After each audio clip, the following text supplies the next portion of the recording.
A paz do Senhor, seja bem-vindo, seja bem-vinda a mais uma videoaula do canal do professor Álvaro Bruno. Seja muito bem-vindo, você e sua família recebam a bênção de Deus. Já deixa aqui embaixo o seu gostei, se inscreva no canal e não se esqueça de compartilhar essa videoaula com o maior número de pessoas para que elas também sejam abençoadas por Deus. Estamos nas lições bíblicas de adulto, quarto trimestre de 2021. Estamos estudando sobre o apóstolo Paulo.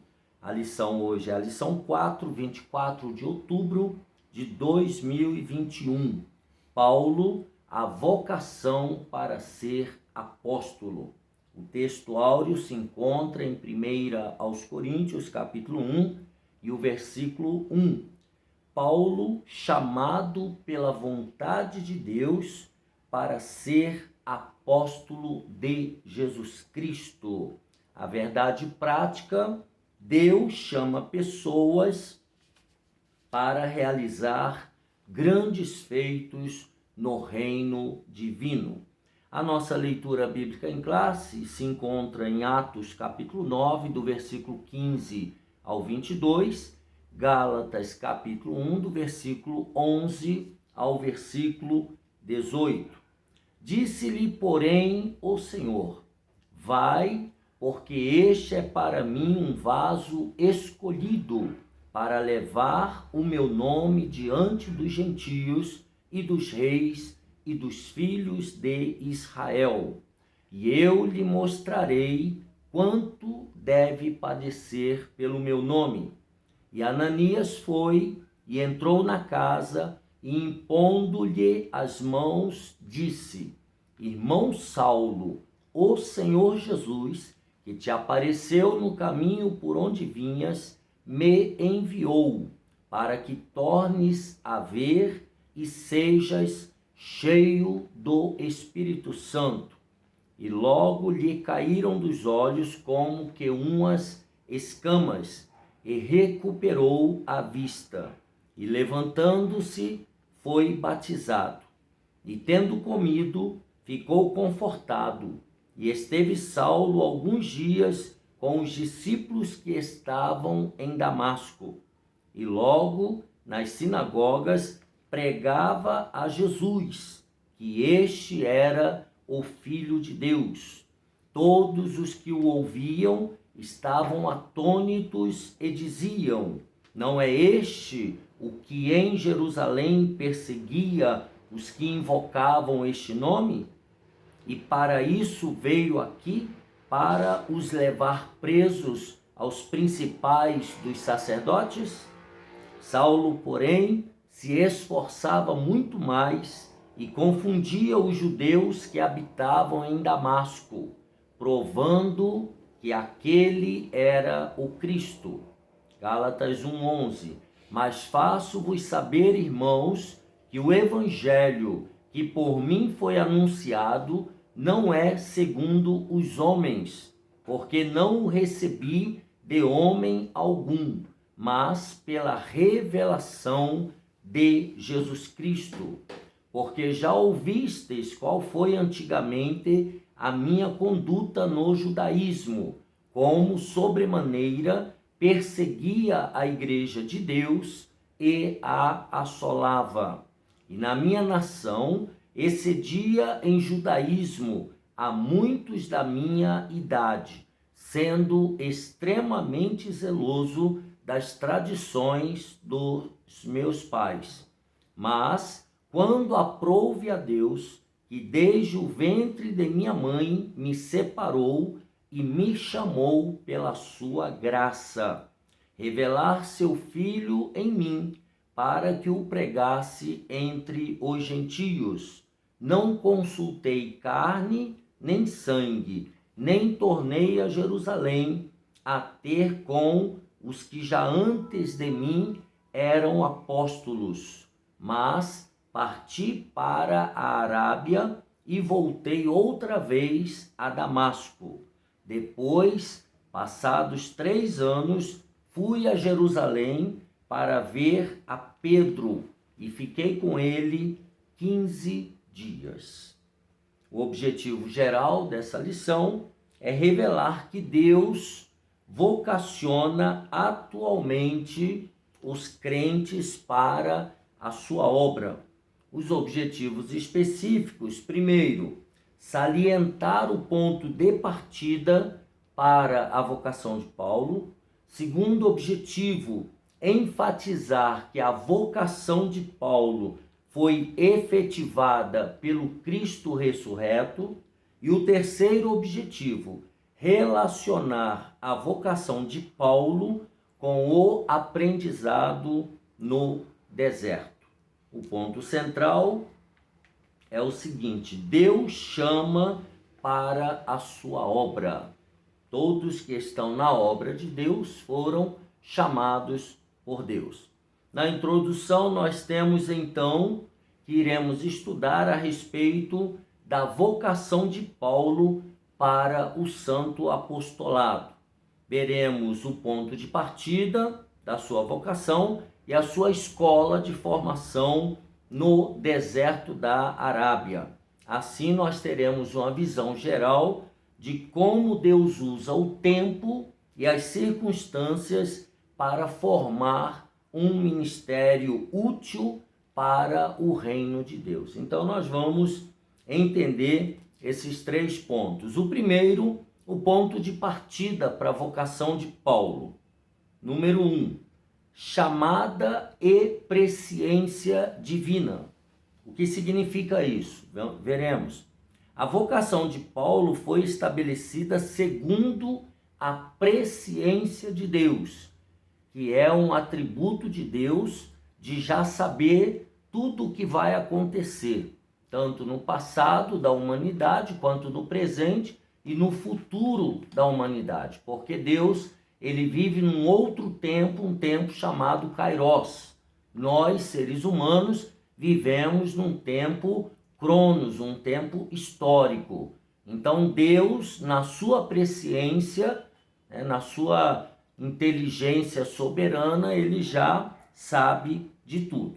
Então ele mesmo confirma esse fato aos Gálatas. A gente já leu na leitura bíblica a citação, quando ele diz: mas quando, o tempo que Deus achou por bem, quando aprouve a Deus, que desde o ventre de minha mãe me separou e me chamou pela sua graça. Então ele entendia que desde a sua gestação ele já havia sido separado por Deus.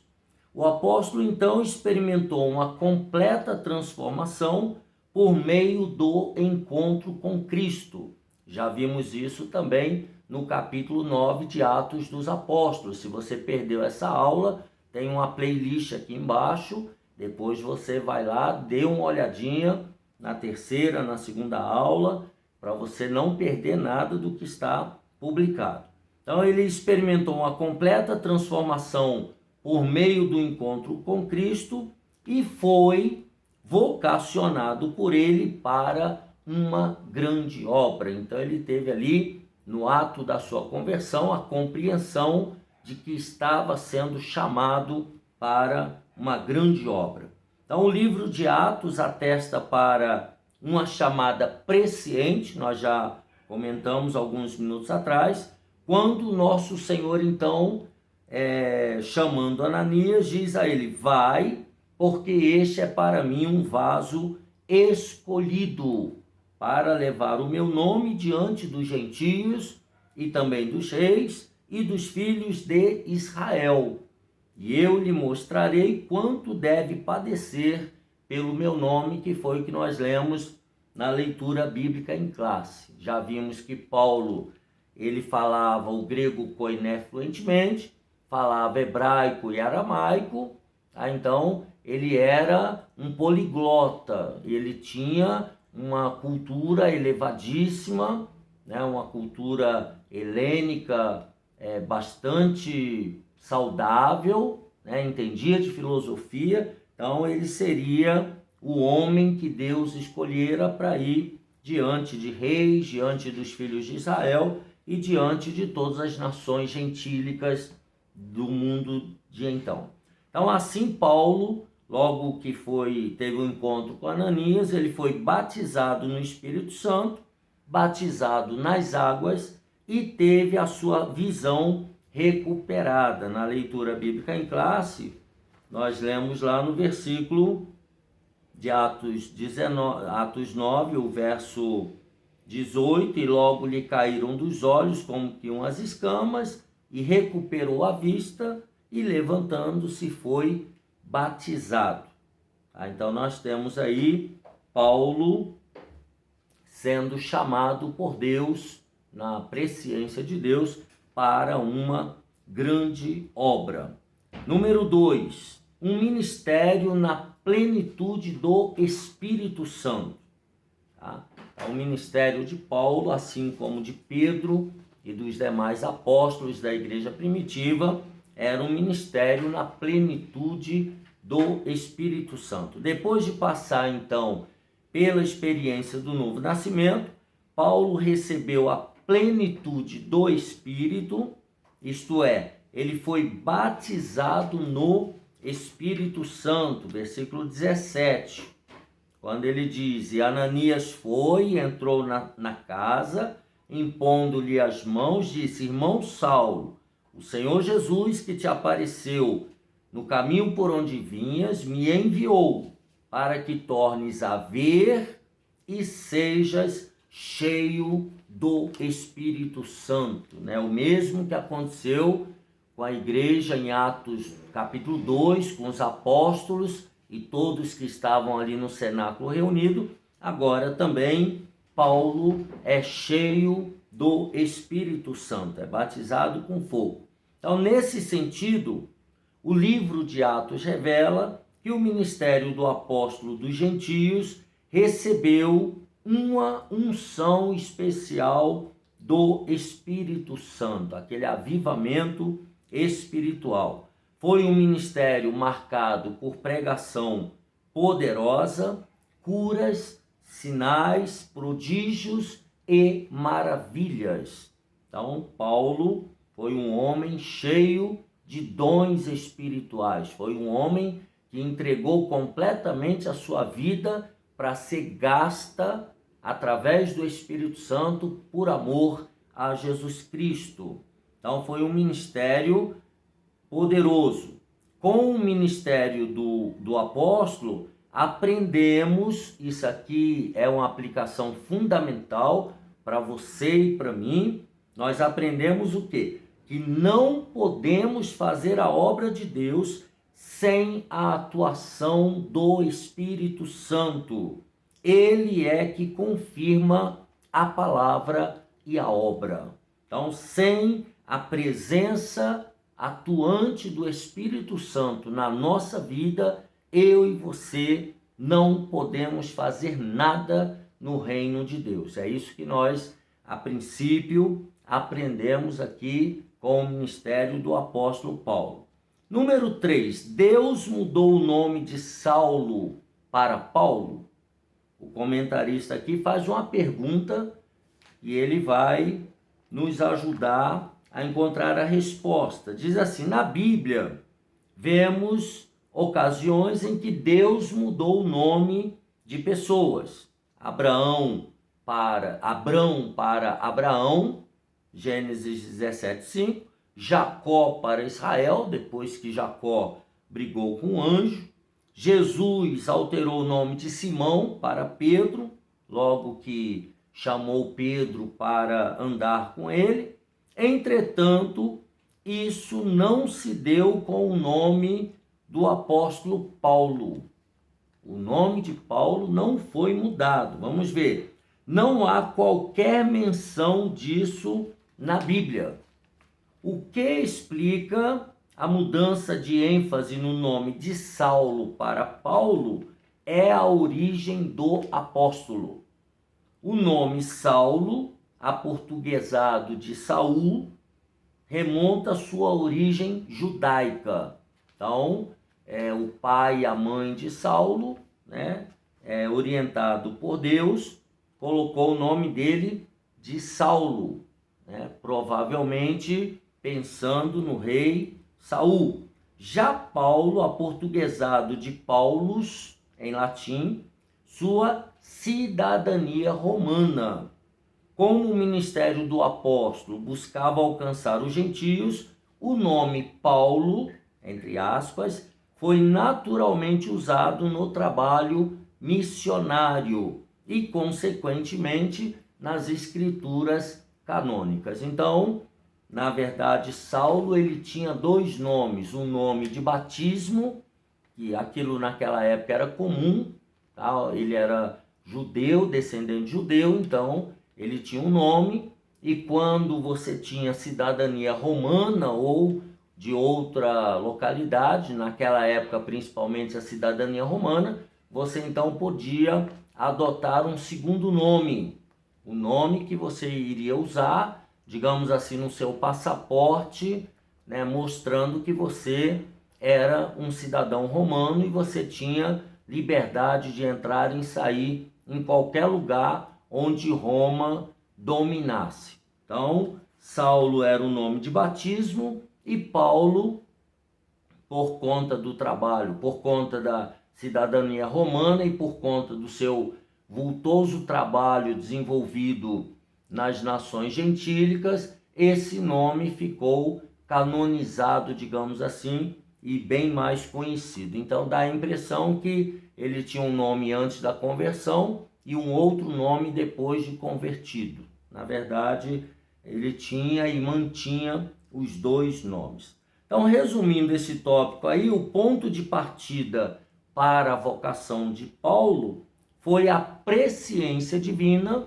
Deus já tinha decidido isso na eternidade, e também a pessoa do Espírito Santo, né, que o capacitou para fazer o que ele precisava fazer. Então, nesse primeiro tópico, nós vimos então o ponto de partida para a vocação de Paulo.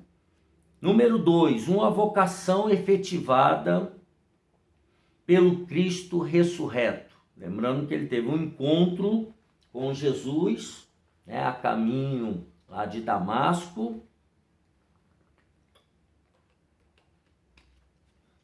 E ali ele foi ao chão e se deu então o encontro dele com Jesus de Nazaré.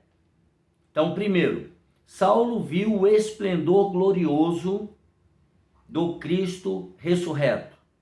Não foi uma miragem, nem uma ilusão de ótica, mas Saulo viu realmente o Cristo ressurreto, a quem ele perseguia.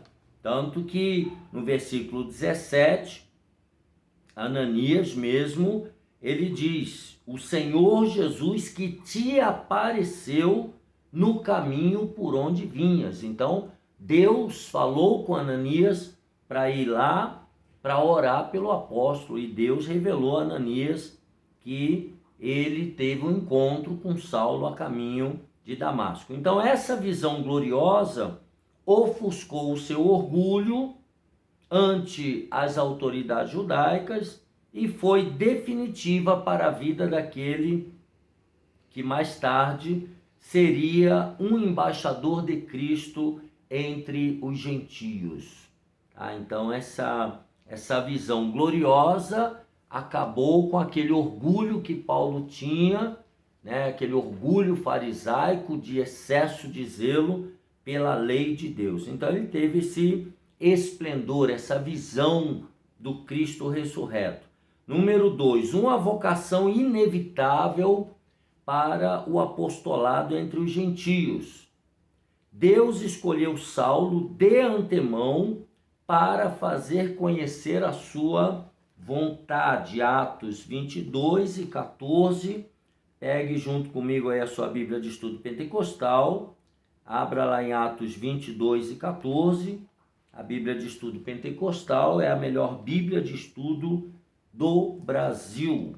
Por isso que eu leio nela. E ele disse, Paulo falando em sua defesa: o Deus de nossos pais de antemão te designou para que conheças a sua vontade e vejas aquele justo e ouças a voz da sua boca.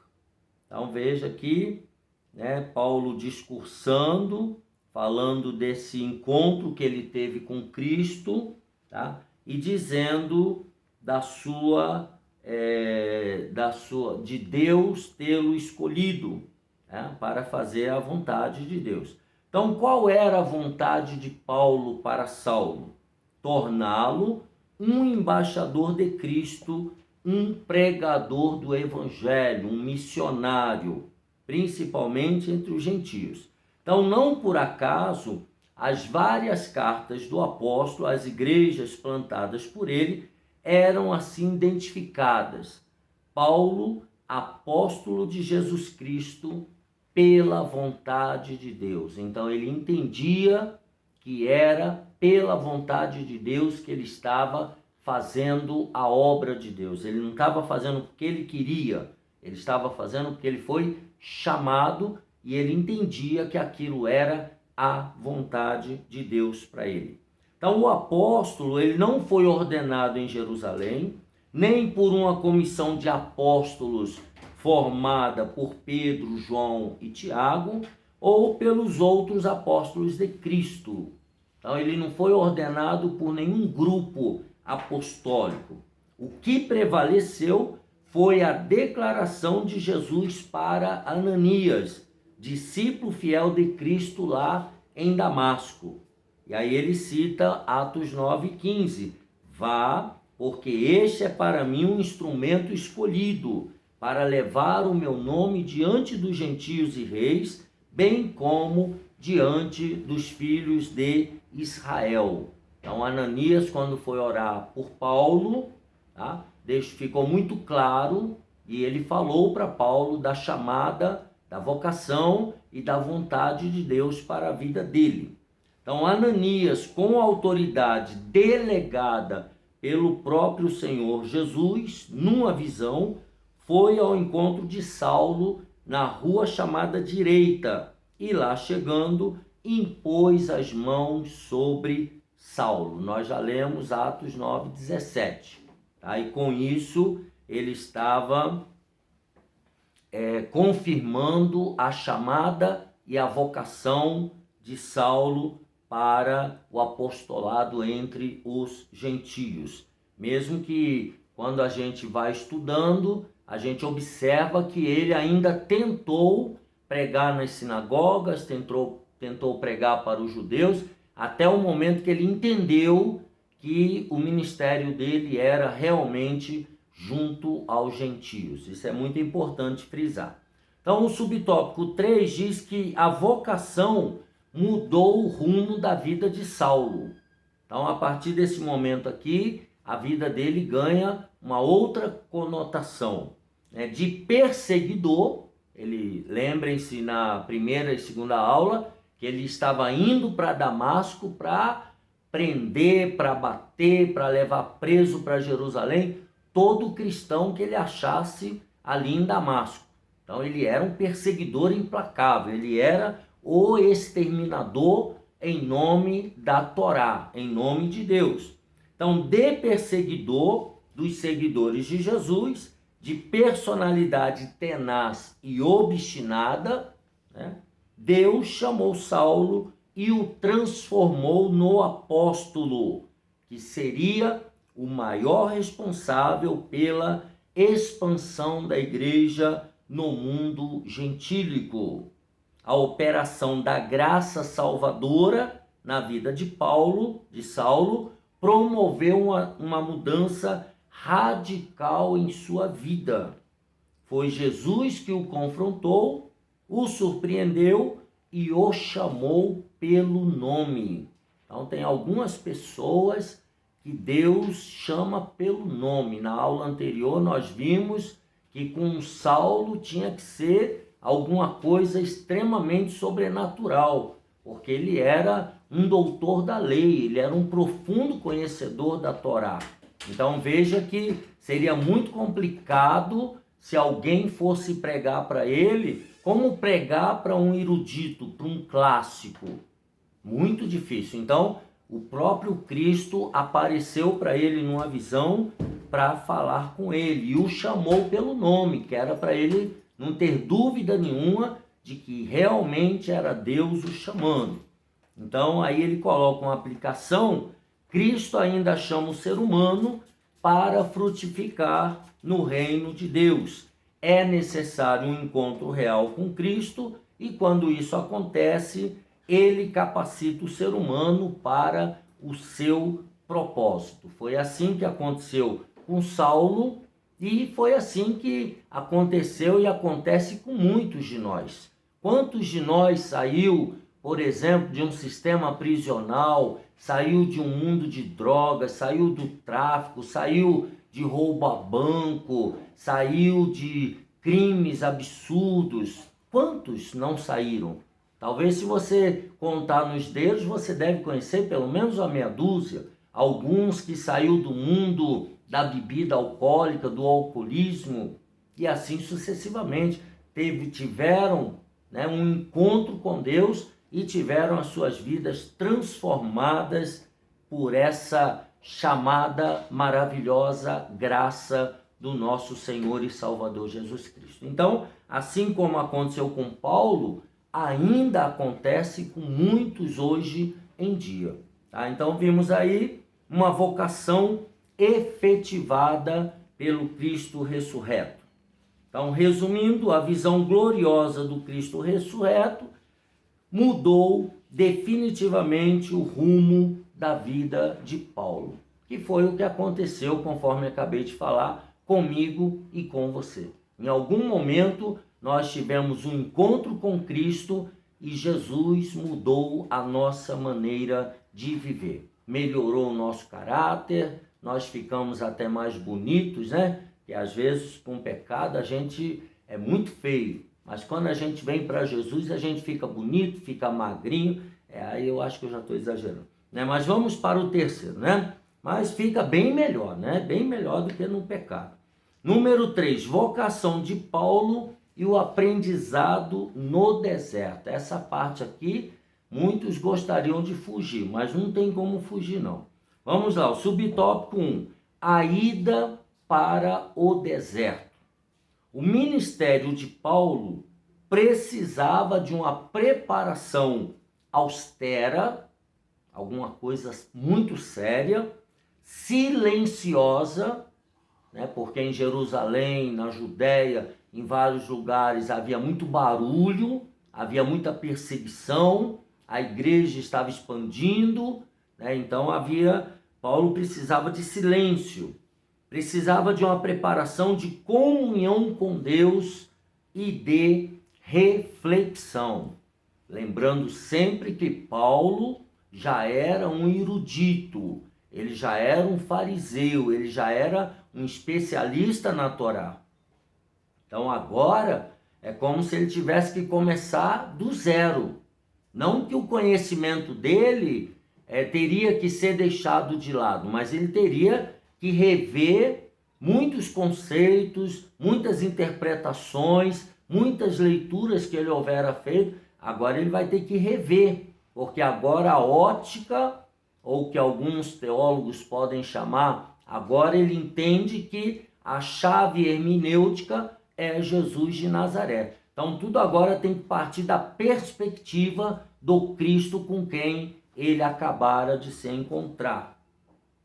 Aí ele coloca, em vez de ir para Jerusalém para aprender com os apóstolos, ele afastou-se dos judeus nas sinagogas, onde posteriormente passou a apresentar a Cristo. Então, logo ele vai ter aquele embate, aquele conflito, já não vão deixar mais ele pregar na sinagoga, vão até tentar matá-lo, e aí ele vai então se dedicar posteriormente aos gentios. Então, Paulo, o que ele faz aqui nesse momento? Ele toma o caminho da Arábia, a sudeste de Damasco, sob o domínio do rei Aretas.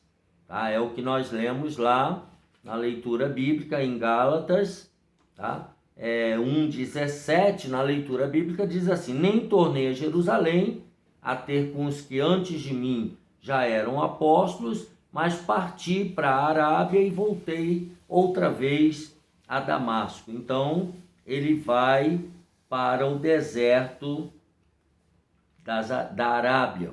Tá? Então, o apóstolo preferiu viver em um lugar, na região desértica da Arábia, onde habitavam alguns grupos nômades, e ele era totalmente desconhecido. Então, ele precisava de um tempo no anonimato, né, para aprender, para reler os pergaminhos, para reler a Torá, para entender tudo aquilo que nós acabamos de falar. Então ele foi para o deserto. E nós também precisamos ir para o deserto para rever nossos conceitos, né? Subtópico 2, as lições do deserto. O que Paulo aprendeu no deserto? O apóstolo sabia que precisava aprofundar o seu conhecimento acerca de Jesus Cristo, pois seu caminho seria de confrontos com dúvidas, oposição e rejeição. Então ele precisava conferir os profetas maiores e menores, né, as leituras messiânicas, os salmos, para conferir se realmente tudo estava de acordo com o que Jesus pregava, com o que o Messias fez. Então ele foi para o deserto da Arábia, ficou lá 3 anos aproximadamente, entre a sua conversão e o seu retorno a Jerusalém. Então, durante 3 anos, ele ficou estudando, meditando e fazendo reflexão. Esse período serviu para Paulo reavaliar a si mesmo diante de Deus, então arrancar todos aqueles preconceitos, todas aquelas interpretações equivocadas, reavaliar suas crenças e convicções judaicas, confrontando-as com a revelação da graça de Deus em Cristo Jesus.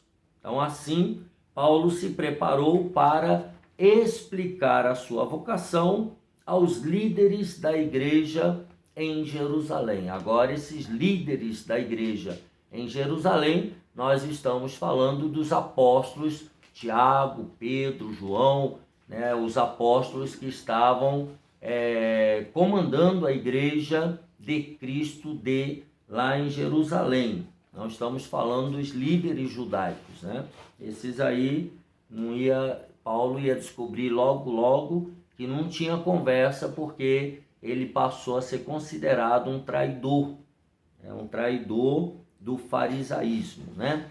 Então essas foram as lições do deserto, essa reavaliação da sua religião, da sua crença e dessa revelação da graça de Deus que ele recebeu.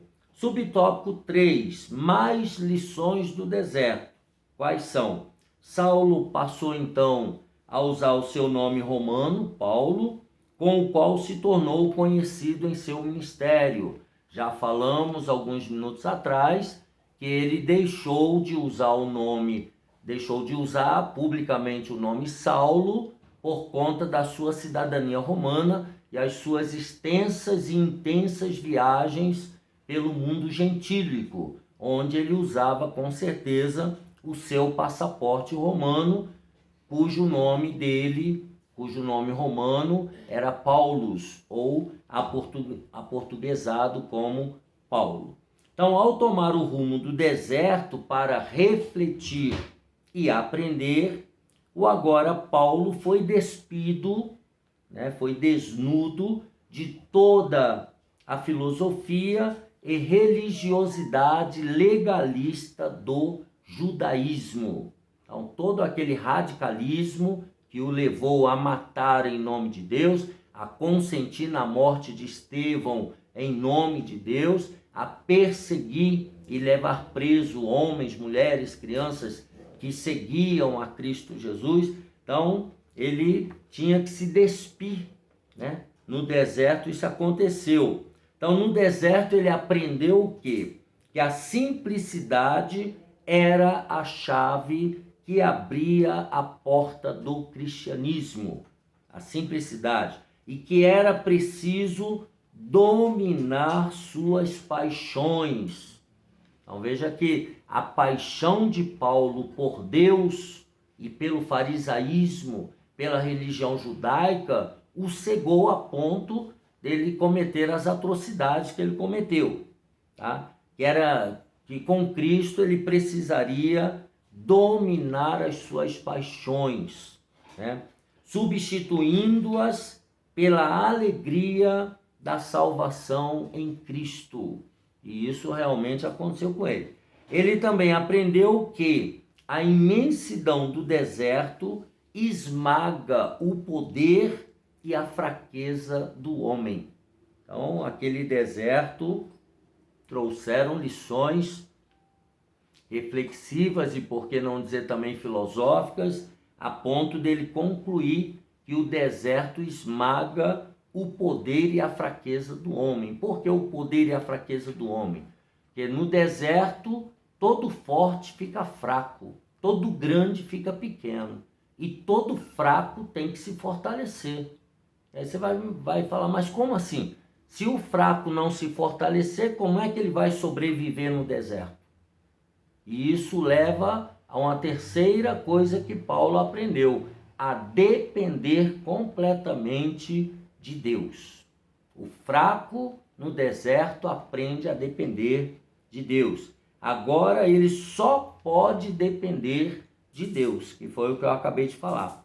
Por isso Paulo descobre também, na experiência do silêncio e da solidão no deserto, que as coisas de Deus são do modo como Deus quer e não como nós queremos. Por isso que a gente sofre tanto, porque a gente demora a se alinhar com a vontade de Deus. A gente quer viver dentro da nossa vontade. E quando a gente passa a andar com Deus, tem que prevalecer a vontade de Deus.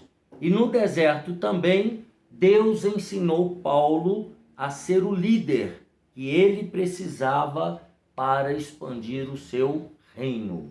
Então aqui Paulo no deserto, assim como Moisés, ele tem aulas diretamente com o Pai, com o Filho e com o Espírito Santo para aprender a liderar, né, as pessoas que iriam povoar o reino de Deus. Então, na conclusão aqui, nós vemos que a grande verdade que aprendemos é que Deus não mudou o seu método para vocacionar e chamar a quem Ele quer.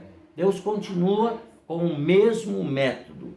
Para isso, Ele usa experiências muitas vezes dolorosas no deserto da vida de cada ser humano. É preciso aguçar a nossa sensibilidade espiritual para identificarmos o chamado de Deus para a nossa vida. Então, o método de Deus continua igual, assim como ele chamou Paulo e o vocacionou para ser apóstolo, ele continua chamando homens e mulheres para o seu reino, para vocacioná-lo para trabalhar no reino de Deus. Que Deus te abençoe e te guarde, que essa lição 4, do dia 24 de outubro de 2021, tenha sido e seja ainda uma bênção na sua vida, na vida da sua classe, professores e alunos da Escola Bíblica Dominical. Deixa aqui embaixo o seu gostei e a paz do Senhor.